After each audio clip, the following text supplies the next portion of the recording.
Kidogo Chekundu na Tumaini wanapishana kwa pointi chache sana. Kwa hiyo unaona kama tunaongea lugha moja. Na sisi sera yetu tunasema pasiwe na gap.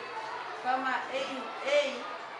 kama mtu amekuwa A basi mwingine awe B na C, lakini mwingine asije akawa A mwingine akaenda F, kwa sababu tunafanya vikao mara kwa mara na wakuu wa shule, lakini walimu wa taaluma, na pia huwa kila Ijumaa tunafanya tathmini kuona ufundishaji ambavyo umefanyika. Kwa hiyo hiyo ndio siri ya sisi kufanya vizuri. Kwa hiyo walimu, hongereni sana kwa kazi nzuri.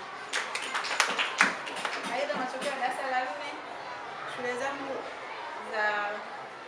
za kata zimeingia zote top 10 isipokuwa shule moja ambayo pia na yeye haijaenda mbali. Kwa hiyo ni jambo la kipekee kujivunia kufanya vizuri katika mitihani ya taifa, lakini pia tukizingatia sisi tuna wanafunzi wengi, walimu wachache, lakini wanapambana kweli kweli. Hakuna mwalimu ambaye anafundisha chini ya wanafunzi 100 katika darasa. Yaani hilo darasa yalipo katika kata yangu, lakini hususan shule ya msingi Nyanjema. Kwa hiyo shule ya msingi Tumaini.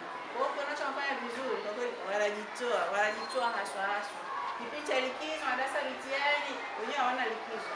Mimi nilikuwa kazini, sio na likizo, lakini nilikuwa napita walimu wana likizo, lakini hawajaenda likizo, ndio kupambana kwa ajili ya wanafunzi wa shule ya msingi Tumaini. Kwa hiyo ukiwa unapata nafasi, hizo changamoto ulizokuainishia, chonde usiache kuzitatua ili kuleta ufanisi katika kazi. Aidha, tunapoendelea kuwa shuleni, niwaombe walimu tuendelee kudumisha upendo, umoja na ushirikiano. Lakini kubwa kabisa ni self commitment eneo la kazi.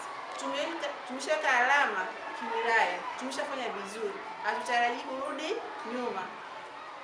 Wale wanafunzi waliofeli sawa, walikuwa na changamoto zao, changamoto tunazifahamu. Sana ilikuwa ni uchoro, ilikuwa ni tatizo kubwa. Kwa hiyo kama tumesheka alama, tunatakiwa tuendelee kwenda mbele, isitokee tena tunarudi nyuma. Tukirudi nyuma, maana yake kuna mtu anatuvuta nyuma na sisi hatukubali tuvutwe nyuma. Kwa hiyo vile ambavyo mmeshirikiana, kuna gap, tuzibe gap. Tufanye kazi kwa ushirikiano. Kuna gap darasa la 5, mwalimu wa darasa la 7 akazibe darasa la 5. Kuna gap darasa la 3 akazibe darasa la 6. Isije katokea mtu ana changamoto tukashindwa kufanyaje kumbebea kwa sababu hatusiki na lile darasa.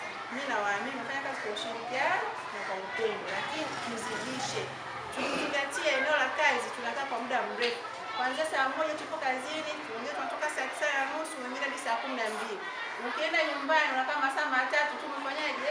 Tumelala. Hata na watu ambao tunawapenda sana pale nyumbani hatuna muda mrefu wa kukaa nao kama vile ambavyo tunakaa shuleni. Kwa hiyo eneo la kazi lazima liwe eneo la furaha, eneo ambalo linakupa amani, linakupa utulivu wa kufanya